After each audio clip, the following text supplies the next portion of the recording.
반갑습니다. 하나님의 말씀을 배달합니다. 안양제일교회 요교큐 금요일 이혁수 전도사입니다.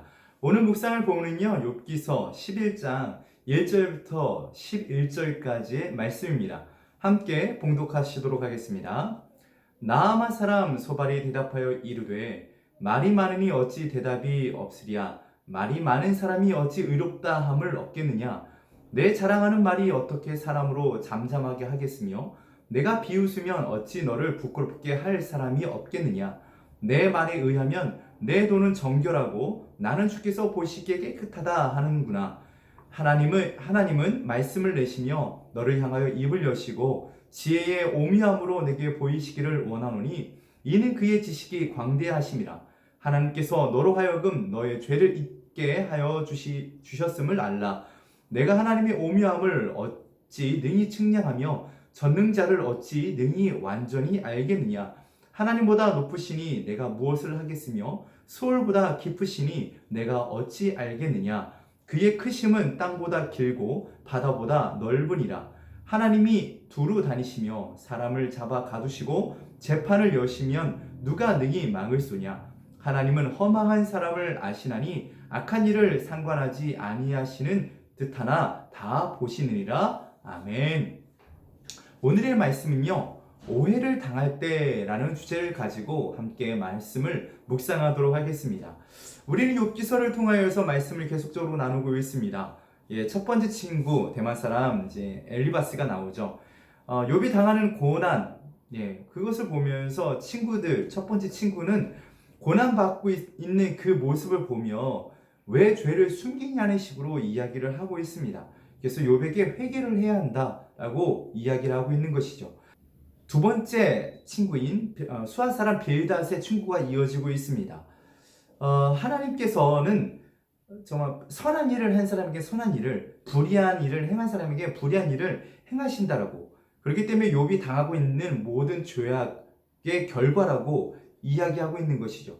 그러면서 이제 8장 7절에 유명한 말씀을 하죠. 내 시작은 미약하였으나 내 나중은 심히 창대하리라 라는 충고를 하면서 이야기를 나누고 있습니다. 그리고 오늘 등장하는 세 번째 친구, 바로 나아만 사람 소발이 등장하게 되는데요. 소발은 욥에게 욥 너는 너무 말이 많아 라고 이야기하면서 지책하고 있습니다. 나아만 사람 소발은 두 번째 친구였던 빌닷의 말에 욥이 계속적으로 항변하는 모습을 보고 보고 있다가 좀 더 과격한 말을 하는 듯하게 보여집니다. 바로 2절입니다. 말이 많으니 어찌 대답이 없으랴. 말이 많은 사람이 어찌 의롭다 함을 얻겠느냐라는 이야기를 합니다. 우리 말로 하면 이런 말이죠. 빈 소래가 요란하다 라는 말하고 비슷할 것 같습니다. 하지만 욥은 자신이 처한 처지를 사실 그대로 이야기하고 있는 것이거든요. 자기는 이런 죄를 저지른 것이 없고 정말 하나님 앞에 늘 성실하게 나와가는데 그런 얘기를 줄줄 얘기하니까 소발 입장에서 보면 어리석은 사람이 떠드는 빈수레와 같은 모습으로 비춰졌을 가능성이 큽니다. 그래서 그렇게 말이 많은 욥을 보면서 그런 이야기를 한 것 같습니다. 자신의 죄를 변명하려다 보니 자꾸 억지스러운 말을 하는 그런 모습으로 소발은 보게 되는 것이죠. 소발은 욥에게 다른 친구들과 같은 맥락으로 계속적으로 이야기하고 있습니다. 하나님은 사람의 행동에 따라 벌을 주시기도 하고 어떤 복을 주시기도 하지만 분명 욥은 그 행위에 따른 벌을 받고 있는 것이라고 생각했던 것입니다. 그러면서 소발은 5절과 6절에 이렇게 말씀하시고 있습니다. 하나님은 말씀을 내시며 너를 향하여 입을 여시고 지혜자의 오묘함으로 내게 보이시기를 원하노니 이는 그의 지식이 광대하심이라. 하나님께서 너로 하여금 너의 죄를 잊게 하여 주셨음이 알라라고 이야기하고 있습니다. 마치 자신이 하나님이라도 된 것 마냥 그렇게 하나님의 관점에서 욥을 정죄하고 심판하고 있는 모습을 보게 됩니다. 그러면서 이어지는 말이 욥 내가 자꾸 하나님을 잘 아는 듯하게 이야기를 하고 있는데 라면서 이렇게 이야기하고 있습니다. 7절 8절입니다. 내가 하나님의 오묘함을 어찌 능히 측량하며 전능자를 어찌 능히 완전히 알겠느냐. 하늘보다 높으시니 내가 무엇을 하겠으며 소유보다 깊으시니 내가 어찌 알겠느냐라면서 하나님은 정말 어마어마하게 크시고 깊으신 분인데 내가 어떻게 하나님을 알 수 있느냐라고 이야기하고 있는 것입니다. 소발은 본문에 보고 있듯이 욥에게 변명하지 말고 죄를 인정하라고 이야기하고 있습니다. 또한 회개하라고 욥에게 말하고 있는 것입니다. 하나님 너무 크고 놀라우신 분인데 네가 어찌 하나님을 알 수 있느냐? 너의 지식은 아무것도 아니다 라고 이야기하고 있는 것이죠. 우리는 참으로 억울한 일을 당할 때가 참 많습니다.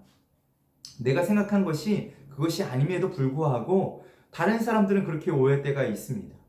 참 많은 그런 오해를 살 때가 참 많죠.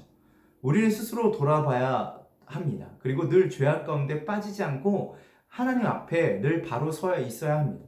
욥은 그렇게 하나님 앞에 바로 서기 위해서 날마다 노력했고 날마다 주님 앞에 나올 뿐만 아니라 자녀들의 죄까지도 하나님 앞에 회개하며 나갔던 사람이었습니다. 그런데 사람들은 오해하고 있습니다.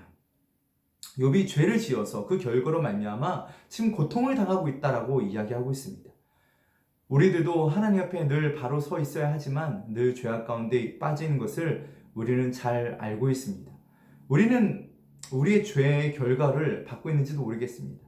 하지만 우리가 날마다 하나님 앞에 바로 서 있다 할지라도 우리에게는 고통과 죄의 결과들 뿐만 아니라 여러 가지 일들이 참 많이 다가오는 것을 보게 됩니다. 그런 가운데서도 늘 하나님을 신뢰하며 나아갑시다.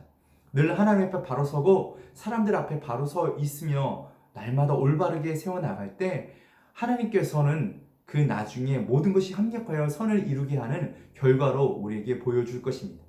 오늘도 다시 한번 믿고 나아갑시다. 오해와 여러 가지 환난은 우리에게 다가올 수 있습니다. 하지만 그때마다 우리의 참된 아버지 되시고 우리의 힘 되신 하나님을 늘 발견하고 의지하며 나아갑시다. 오늘 하루도 그렇게 하나님 앞에서 사람 앞에서 올바르게 세워나가시는 우리 모든 청년부들이 되시기를 기도하고 응원하겠습니다. 이 시간 기도하겠습니다. 참 좋으신 아버지 하나님, 감사와 영광을 주님께 올려드리며 나아갑니다. 우리에게 참 많은 오해와 많은 일들이 다가올 때가 많습니다. 그럴 때마다 늘 다시 한번 하나님 앞에 바로 서게 도와주시고 사람들 앞에 성실함과 진실함으로 서갈 수 있도록 주님 붙잡아 주시고 이끌어 주시옵소서. 오늘 하루 살아갈 때 정말 주님께서 놀라움으로 함께 하실 것을 기대하며 귀하신 예수님 이름으로 기도합니다. 아멘.